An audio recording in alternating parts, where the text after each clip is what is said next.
माँ, ये राधिका है, तुम्हारी बहू। राधिका गांव में हॉस्पिटल में नर्स का काम करती है। बस हम दोनों में दोस्ती हो गई और हमने शादी कर ली। राधिका, माँ के पैर छू। अरे चल हट नालायक। अरे मैंने क्या क्या सपने देखे थे कि तेरी शादी किसी अमीर घर में करूंगी और दहेज में लाखों रुपए लूंगी, और तू गांव की इस मामूली लड़की को मेरी बहू बनाकर ले आया। लेकिन बेटे की जिद के आगे सुनीता देवी मजबूर हो जाती है। राधिका सुनीता देवी को फूटी आंख भी नहीं भाती थी। तुम चिंता मत करो भाग्यवान, हम दोनों मिलकर अपनी बहू को इतना सताएंगे कि वो हमसे तंग आकर ये घर छोड़कर चली जाएगी। फिर हम अपने बेटे की शादी किसी बड़े सेठ की बेटी से कर देंगे, ठीक है? अगले दिन सुनीता देवी अपने बेटे का कमरा साफ कर रही होती है। तभी बहू के सामान में उसे एक बड़ी बड़ी मूंछों वाले आदमी की तस्वीर दिखाई देती है और उसके कंधे पर एक बड़ी सी बंदूक टंगी होती है। तस्वीर के नीचे लिखा होता है डाकू मंगल सिंह। ये किसकी तस्वीर है बहू? ये मेरे पिताजी की तस्वीर है। बस फिर क्या था। ये सुनते ही सुनीता देवी के हाथ पैर कांपने लगते हैं। वो भागती हुई सीधा अपने पति के कमरे में जाती है। अरे गजब हो गया जी, गजब। अरे क्या हो गया भाग्यवान? हमारी बहू एक मशहूर डाकू मंगल सिंह की बेटी है। हे भगवान, अब क्या होगा? क्या कहा? डाकू मंगल सिंह? अरे मर गए रे। सुना है वो तो बड़ा ही खतरनाक डाकू है, मारता ज्यादा है गिनता कम है। लोग पुलिस वाले भी उसके नाम से कांपते हैं। अरे सुना है वो तो हर हफ्ते 2-4 लोगों का ऊपर का टिकट कटवा ही देता है। हे भगवान, अब हम क्या करेंगे? ये हमारे नालायक बेटे ने कैसी मुसीबत हमारे गले बांध दी। हाँ वो तो है, अगर हमने बहू को जरा भी तकलीफ दी तो उसका बाप मंगल सिंह हमें गोली से उड़ा देगा। अब जो मैं कहता हूँ उसे ध्यान से सुनो। तुम बहू से बिल्कुल घर के काम मत करवाना, और ध्यान रहे उसे किसी प्रकार की तकलीफ नहीं होनी चाहिए, समझ गई ना? और ऐसा ही होता है। अगले दिन सुनीता देवी रसोई में खाना बना रही होती है कि तभी, ये क्या माँ जी, मेरे रहते आप खाना बना रही हैं? चलिए हटिए, मैं खाना बना देती हूँ। अरे नहीं नहीं बहू, तू यहाँ क्यों आ गई? जा तू अपने कमरे में जाकर आराम कर, मैं खाना बना लूंगी। सुनीता देवी जिद करके राधिका को भेज देती है। फिर एक दिन, अरे फर्श पर कितनी धूल जमी है, माँ जी देखेंगी तो नाराज हो जाएंगी, मैं अभी यहाँ पोछा लगा देती हूँ। राधिका जैसे ही पोछा लगाने लगती है कि तभी उसके ससुर की नजर उस पर पड़ती है। बंसीलाल भागता हुआ वहाँ आता है। अरे नहीं नहीं बहू, तुम ये क्या गजब कर रही हो?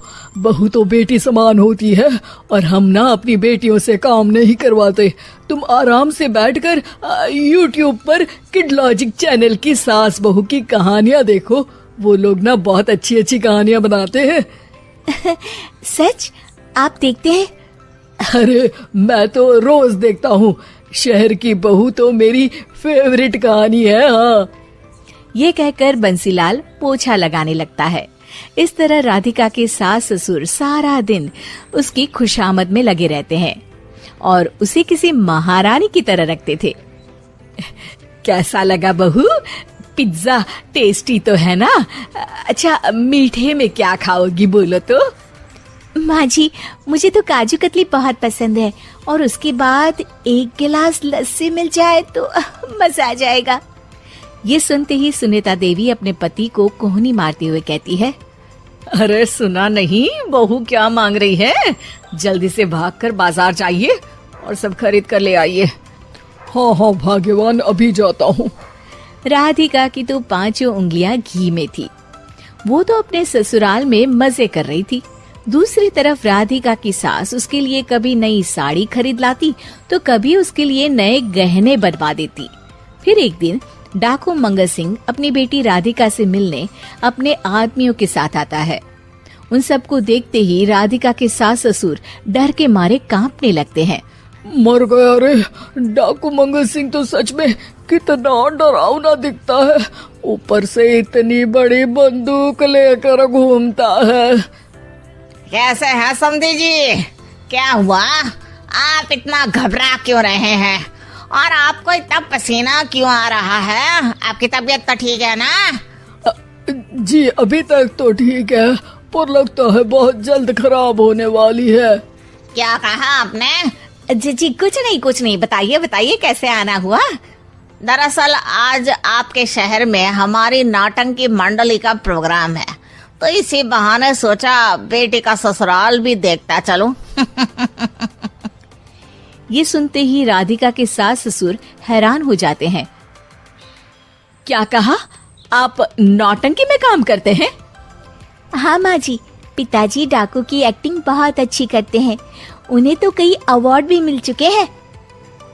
और ये बंदूक, ये तो असली लगती है। तभी राधिका के पिताजी अपनी नकली मूंछ निकालते हुए कहते हैं, इस मूंछ की तरह यह बंदूक भी नकली है। ये तो छर्रे वाली बंदूक है। इससे तो मैंने आज तक चिड़िया भी नहीं मारी। और खोदा पहाड़ और निकला चूहा। इसका बाप तो मामूली नौटंकी वाला निकला, और हम इससे डर कर बहू की नौकरों की तरह सेवा कर रहे थे। आपने सही कहा जी। इसके पीछे मेरे कितने पैसे खर्च हो गए, और काम कर करके मेरी तो कमर टूट गई सो अलग।